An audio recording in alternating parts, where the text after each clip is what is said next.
This is Dr. Byers. I'm here with Luke Lollis at the lab. We're doing Chalk Talk. We're discussing the back squat today. I think when we talk about the back squat, it's a great lift. It's really useful in developing lower body strength. It augments what the deadlift is trying to teach you.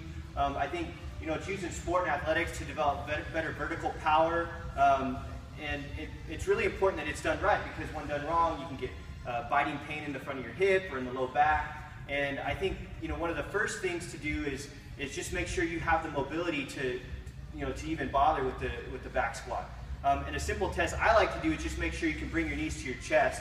I don't know how you feel on this, Luke, but I'll just have people kind of lay on their back and just make sure they can bring their knees to their chest, because if they can do this, this means they have the mobility to do some of the things that the back squat's going to require of them. All we're looking is for this top thigh to rest on the bottom of your rib cage. If you do that, you're in a pretty good place to handle the back squat. I think the other thing that's important to mention is that the back squat has the word squat in it, but it doesn't mean that it's the exact same form as all the other squats. There's actually lots of different types of squats. There's the front squat and the overhead squat, which are actually parts of completely different sports. So the information in this video pertains specifically to the back squat. Right. So let's talk a little bit about how to get into good form, Luke. Sure. And when we're getting into good form on the back squat, just like any other lift, it all starts with your setup. Yeah. If you rush into the movement, you're going to have a lot more difficulty creating a proper movement. Yeah. So let's start with walking up to the bar. Okay. First thing we're going to do is we're going to get in there and we're going to find our grip. And you want to be as narrow as your shoulder mobility is going to allow. Okay. From there, we're going to get underneath the bar. We have a couple different ways we do it. We can do a low bar squat or a high bar squat. Either way, you want to be under your C7 vertebrae. The advantage of the low bar squat is it brings the load a lot closer to your center of gravity. High bar just happens to be where a lot of people have to do it due to shoulder mobility. From there, you're going to have your elbows back to about 7 o'clock. You're going to break that bar in half to engage the lats, which connects the whole upper body.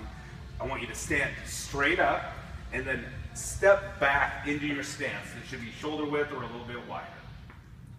From there, I want you to make sure that you're braced through the glutes and the core before you start your descent. And the descent is going to come back to about 8 o'clock, if you can imagine.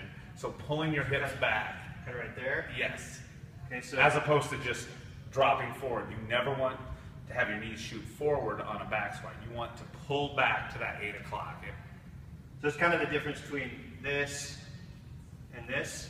Exactly. Okay.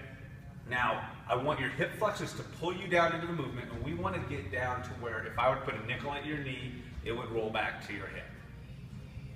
From there, I want you to corkscrew your feet into the ground and drive out of the hole.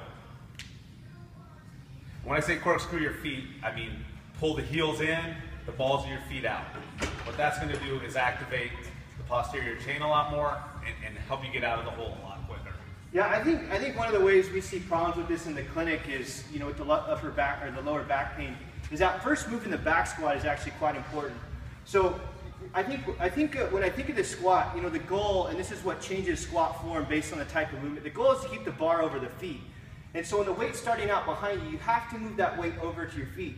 And so if you start by kind of collapsing or rounding your spine to get it there, you're going to put yourself at risk of injury. It's going to be hard to drive out of the hole because you're not going to feel all these muscles on like you would if you started by, it's almost like a short deadlift or just, like a partial deadlift. Right. You kind of start with a little weight shift backwards and then you come straight down. Yeah, I would agree exactly. Yeah. Okay, cool. This is Chalk Talk. Dr. Byers, Luke Lollis signing off, talking about the back squat.